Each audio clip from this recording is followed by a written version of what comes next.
Pronto. Claro. Olá a todos, sejam muito bem-vindos. Eu sou Leonardo Hilário, responsável aqui pelo programa de mentores da PUC Angels. E hoje a gente vai entrevistar o conselheiro Alexandre Carvalho, formado em administração pela UFPB, com MBA em marketing na UFRJ, com MBA em Business Analytics na Hult Business School em Boston, nos Estados Unidos. Educação, terminando ali a educação executiva em Advanced Marketing Management na Kellogg, também nos Estados Unidos. Tem experiência em marketing, em crescimento acelerado, gestão de produtos, expansão internacional, cloud, EA, machine learning e computação quântica. A sua tem experiência, trabalhou, né, na agência Clique, que agora é a Isobar, na Brasil Telecom, depois na Oi, se mudou para os Estados Unidos e trabalhou na Affirmed Networks e hoje em dia trabalha na Microsoft em Washington, lá nos Estados Unidos. A frase de impacto: a arte do impossível. Alexandre, muito obrigado, cara, pelo seu tempo. Obrigado aí por entrar nesse barco com a gente, por fazer parte aí desse time de Conselheiros Anjos. Seja muito bem-vindo.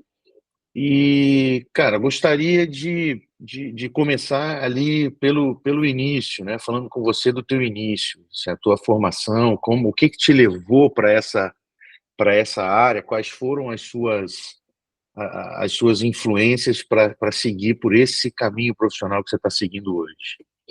Perfeito. Antes de falar, queria te agradecer, obrigado por me ter aqui, né? Queria agradecer você, a Mel e todo o time da PUC Angels.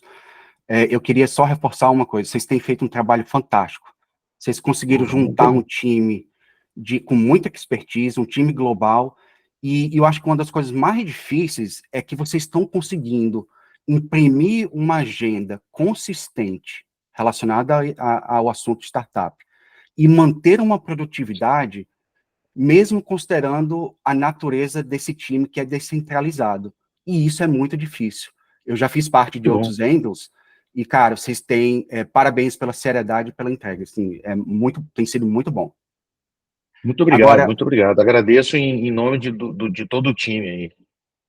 Voltando um pouco sua pergunta sobre influências, e eu acho que você mencionou assim, como é que você escolheu né, esse caminho, eu vou te falar o seguinte: eu até falo para os meus mentorados, quem me dera ter um mentor na minha época, né, de terminando a faculdade. Isso acho que aconteceu com muita gente da nossa idade, mais ou menos, né? Não era uma coisa que existia tanto, né? Então, a palavra escolheu, eu não sei se ela se aplica tanto, porque fatos da vida foram me levando até determinado ponto da carreira. Depois você começa a entender e você começa a planejar. Eu acho que tem muita gente que, né, vai se entender nessa situação, né? Agora, fazendo uma reflexão, eu acho que tem, e mais no lado da influência, né, tem duas coisas que foram bem influentes na minha vida, e muito relacionado ao ambiente que eu cresci, né?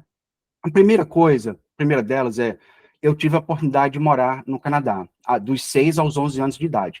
Meu pai foi fazer doutorado em engenharia biomédica, lá nos anos 80, sem querer falar muito de idade, e isso, assim, eu tive comigo esse sentimento de explorador, né, de querer ir para os lugares, né, desde criança. E eu acho que foi muito por causa dessa experiência morando no Canadá e acesso a culturas muito diferentes numa época que não tinha internet, né? Isso nos anos 80, né?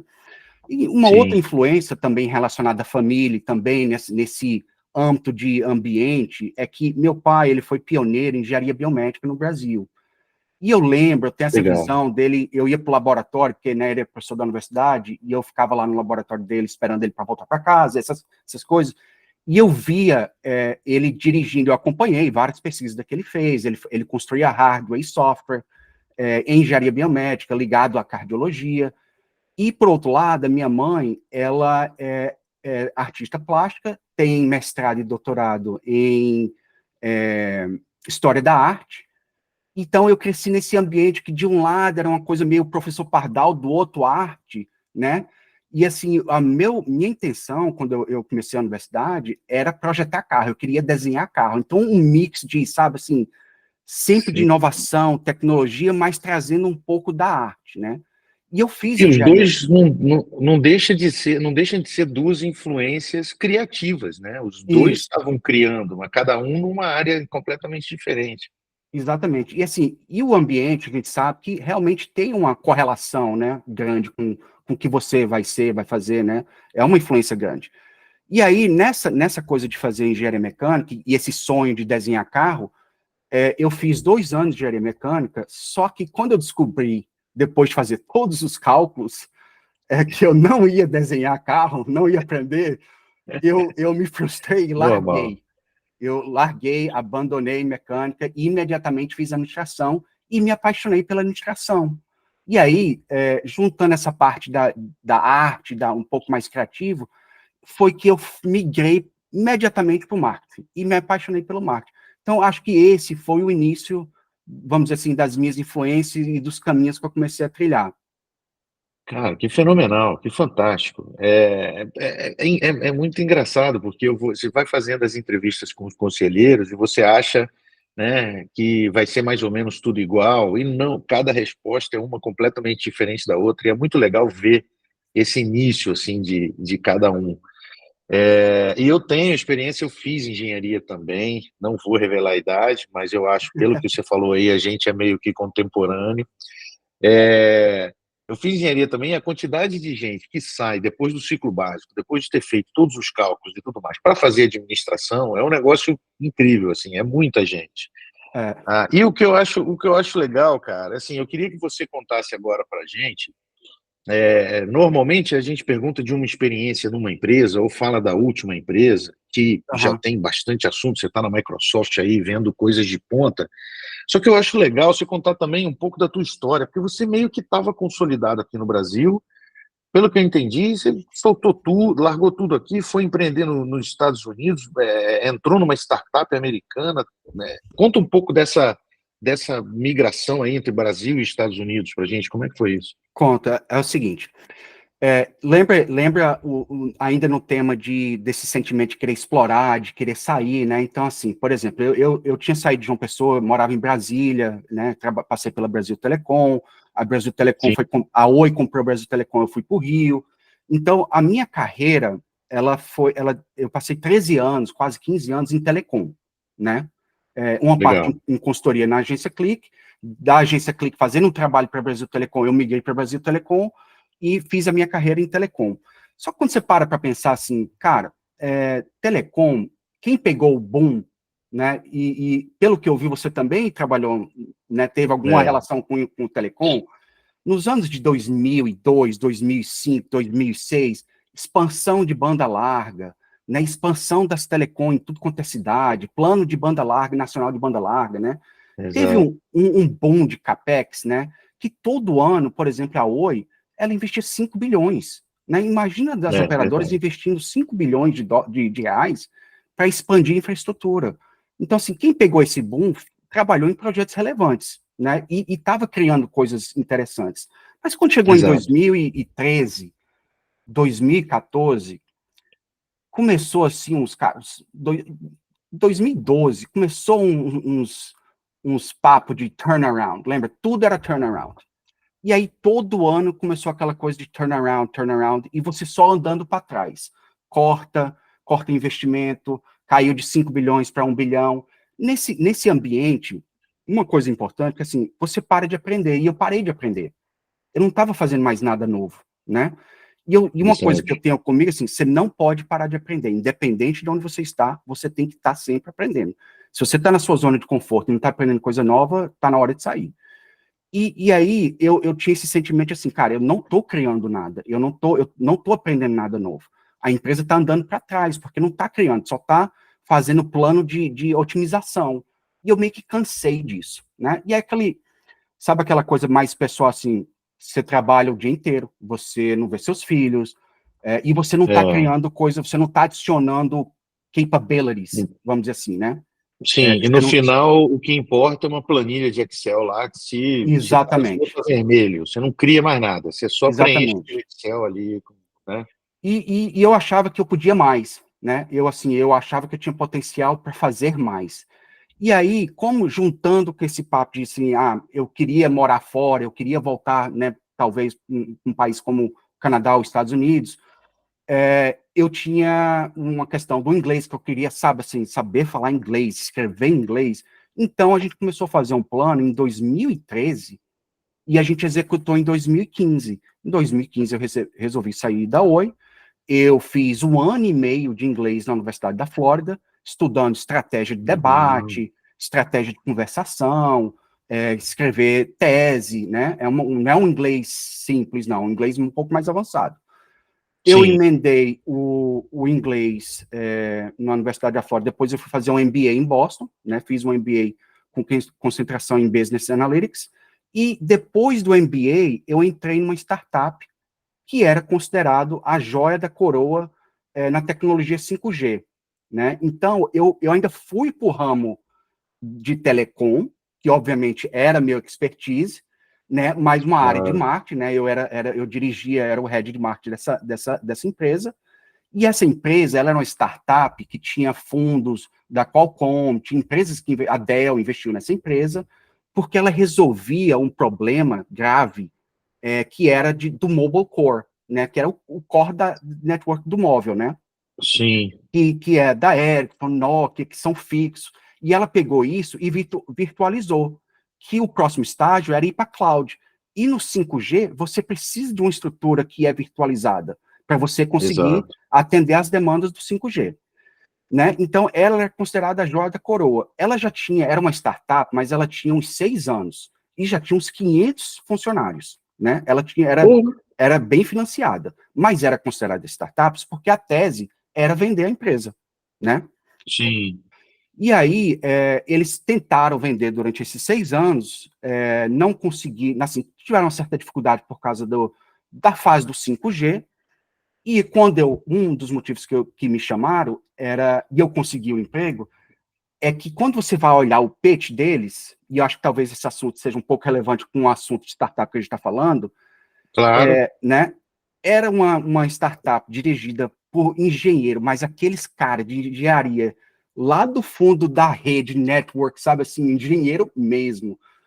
E os caras, Entendi. assim, o que acontece muito com o fundador, ele sabe falar dele, né? Ele olha o produto dele, o que Sim. ele é capaz de fazer e o que a solução dele faz.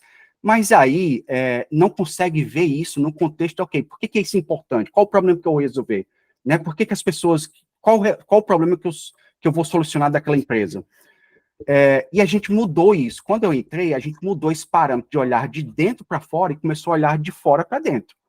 E com isso, começamos a saber mais sobre o mercado, participar mais de evento, e a AT&T sugeriu para a Microsoft, que na Microsoft ela tinha uma tese que era o seguinte: neste mercado de telecom, vai ter 1 trilhão de investimento, 1 trilhão de dólares de investimento por causa do 5G, até 2029.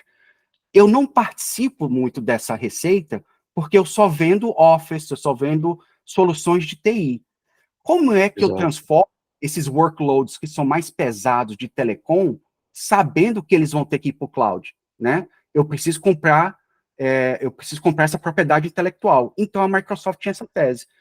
E aí eu fiz parte do time que organizou os pitch para a Microsoft. Não tinha só a Microsoft. Quando começou a Microsoft, essa notícia se espalha e apareceu mais uns Chama a 4 atenção de candidatos. todo mundo. Sempre É, assim. apareceu mais 4 candidatos. E aí foi a questão de avaliar quem conseguiria extrair o maior valor. Quem consegue extrair o maior valor é que, com certeza, que vai oferecer mais. Então, tinha essa, né? E aí, Claro. foi mais ou menos essa, eu já entrei um pouco na questão do trabalho da Microsoft e dessa empresa, mas esse foi o meu movimento de sair do Brasil para os Estados Unidos. Cara, que fantástico. Não, é incrível, é incrível. E a gente conviveu a mesma coisa nesse mesmo tempo aí, porque eu era auditor de sistemas na época da Telenorte Leste ainda, cara, antes da formação da Sei. Telemar. Aham. Eu fui auditar as as teles lá de Norte e Nordeste para poder gerar a compra da Telemar. E depois, 5, 6 anos depois, eu estava numa empresa que prestava serviço de valor agregado para as operadoras. Então, eu voltei em Brasília como BRT, e atendi a Oi no Rio também, né? Então, eu vi esse boom da telecom acontecendo, as bandas B e evoluções e tudo mais. Bem interessante saber que a gente estava ali, mais ou menos, perto, deve ter se cruzado em algum lugar aí, com mas não... certeza, Né? com certeza. Cara, essa tua história é bem interessante, bem motivadora, como eu disse, cada um conta uma história e são todas completamente diferentes uma das outras.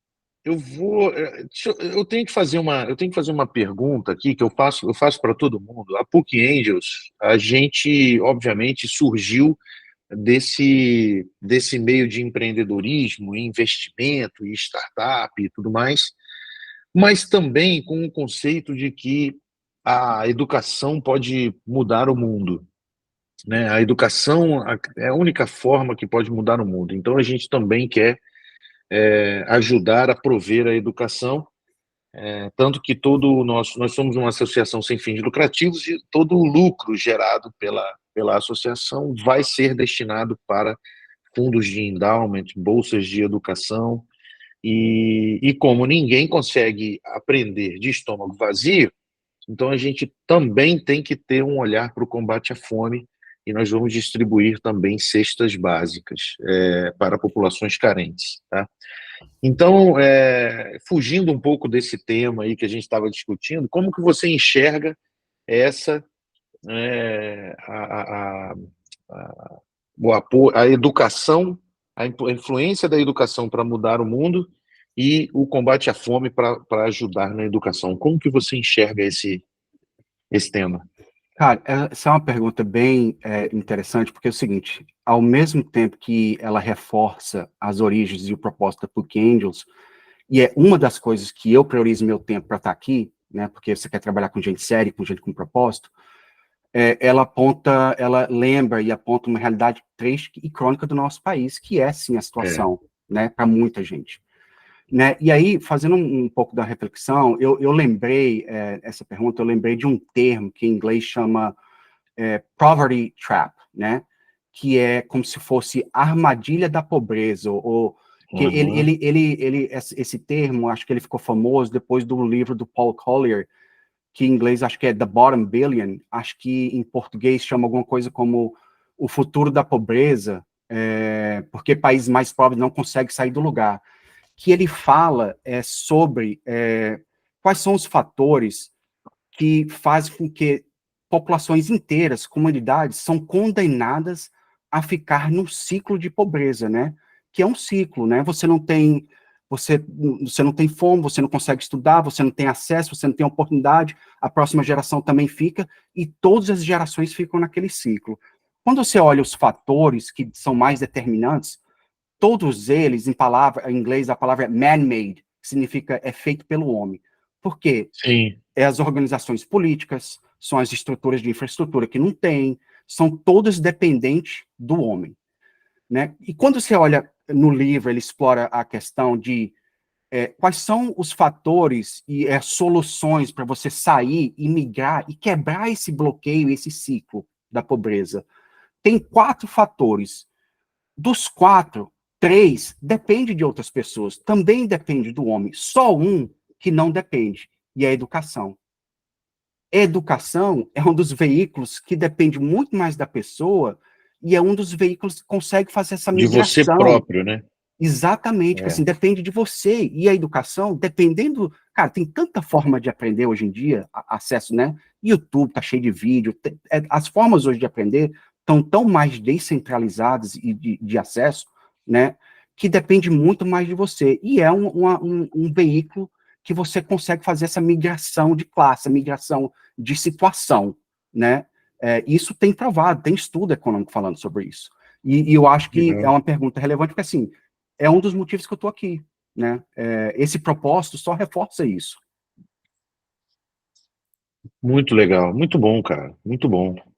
É engraçado porque é bem isso mesmo, assim, né? Que muitas das coisas ali só depende de você e de repente você está num ambiente em que a cultura diz que, né, se você fizer o certo, você é o idiota. Ah, É, para que pagar essa multa? Deixa essa multa aí, que algum dia alguém abona, aí você não precisa pagar esse troço, entendeu? Ah, atravessa fora da faixa, começa com pequenas coisas, porque se você fizer aquilo ali que tá o certo, você é o otário. E não, pô, se todo mundo fizesse aquilo é, ali que a maioria combinou que é o certo, todo mundo vai viver mais, você vai ter mais, você vai ver que você vai ter mais tempo para outras coisas, né? Do que ficar reclamando que aquilo ali tá ruim. Bem perfeito. interessante. E, cara, indo aqui agora mais já para o final da nossa entrevista, eu queria que você falasse se tem algum projeto ou alguma experiência tua de trabalho que você queira colocar aqui, que não tenha colocado. E aí também, juntando duas perguntas numa só, como que você, com a tua experiência, pode efetivamente ajudar alunos ou startups que estejam aqui na PUC Angels? Como que você vê ajudando essas empresas com a sua experiência? Tá, então, assim, são duas perguntas em uma.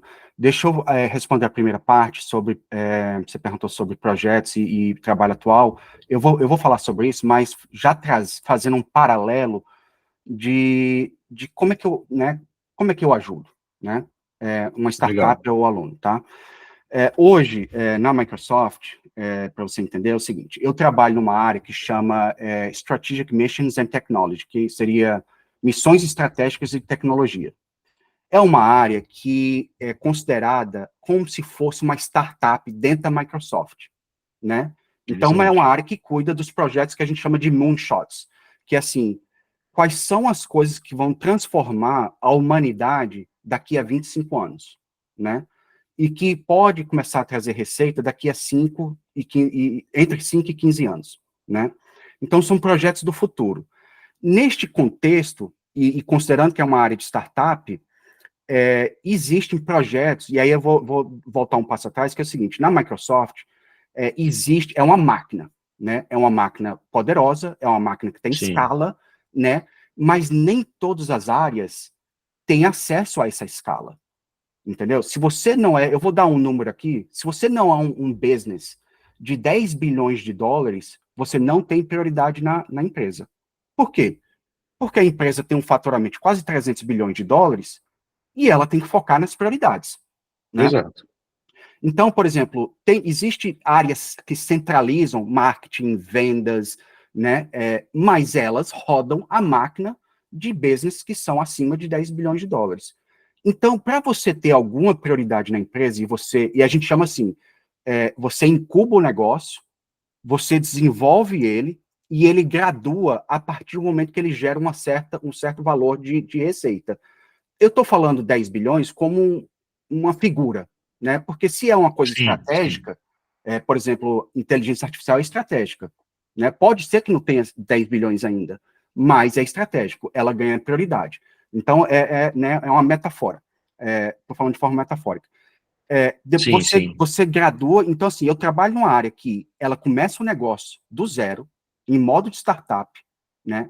Ela desenvolve esse negócio, ela cria demanda para o negócio, faz a graduação e integra o negócio dentro da empresa, né? Então, efetivamente, eu Interessante. trabalho dentro da Microsoft, numa área de startup.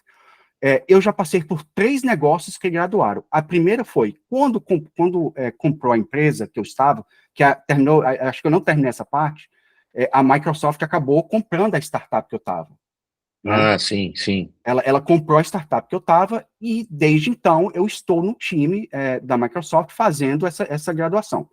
É, Legal. eu fiz a graduação da área de telecom, né? Fiquei uns 2 anos e meio, né? É uma área que já graduou e agora já tem uma indústria a gente chama Industry Marketing, que cuida da área de indústria de Cloud for Telecommunications, dentro da Microsoft. Depois eu Legal. fiquei 1 ano e meio graduando e incubando uma área que chama Azure Space, que é as comunicações através de satélite, né? E agora eu lidero um time global de integrated marketing e go-to-market de inteligência artificial para ciência e computação quântica. Então, são assuntos que, assim, o foco da área é desenvolver e acelerar os avanços científicos usando inteligência artificial e o computador quântico, né? E eu lidero um time global fazendo isso. Mas, de novo, a gente está num momento de incubação. Então, eu estou criando do zero, né? Eu não tenho todos os recursos que eu preciso, eu não tenho todo o budget que eu preciso, e se assemelha muito com o paralelo de uma startup. E eu preciso graduar. E eu tenho meta. Se eu não graduar, esse negócio fail e a gente começa outra, né? Então, assim, nessa área, tem um negócio que chama Premonition, tem computador quântico, tem inteligência artificial para ciência, tem várias outras coisas divididas em diferentes áreas, né? Mas, efetivamente, é uma startup. Então, voltando para a questão de como é que eu ajudo, primeiro, é a experiência de quem viveu, fim a fim, de um pitch, de montar, entender a dinâmica do negócio, de como selecionar, de como falar com o executivo de verdade e efetivar uma venda, né, de um unicórnio, que foi, a compra foi mais de $1 bilhão, eu tenho essa experiência na prática, né? Então, assim, eu sei como é que funciona e eu sei como funciona a integração pós-compra, que foi pelo menos 1 ano de trabalho fazendo integração, né? Exatamente. Então, assim, tem muita coisa que é desconhecida para quem não passou por isso, né? Hoje... Não, e você tem a visão do pitch de quem está se vendendo, você tem a visão do pitch de quem está comprando. Foi uma compra de um unicórnio, ou seja, não foi um pitch de seed money, foi um investimento de $1 bi, e ao mesmo tempo você está criando negócios pequenos que talvez deem certo daqui a 15 anos, e você tem que tem que montar esses pitches de novo, mesmo que seja para vender internamente, mas você tem que atuar efetivamente em todos esses, em todas as fases do processo de uma startup para conseguir fazer com que ela se gradue. Bem interessante isso daí. Tem 2 coisas interessantes para falar sobre isso que você acabou de comentar, que é o seguinte: primeiro é o seguinte, voltando lá ao pitch, né? Cara, a gente chegou a falar com o Satya Nadella, que é o CEO da Microsoft, é uma das maiores empresas do mundo, né? Então, quando você fala com esse tipo de gente, cara, isso foi uma mudança que a gente começou a desenvolver, assim, você não está falando do seu produto, você quer o seguinte, ok, a sua solução com a empresa Microsoft, qual é o valor, qual é o econômico que está envolvido nisso? Não é o que você fatura. Eu acho que essa é uma coisa que quem é founder tem uma certa dificuldade, porque ele pensa o seguinte: eu faturo tanto, a minha projeção é faturar tanto, ele está pensando nele, mas como é que é isso em relação ao contexto de quem vai investir, quem vai comprar, né?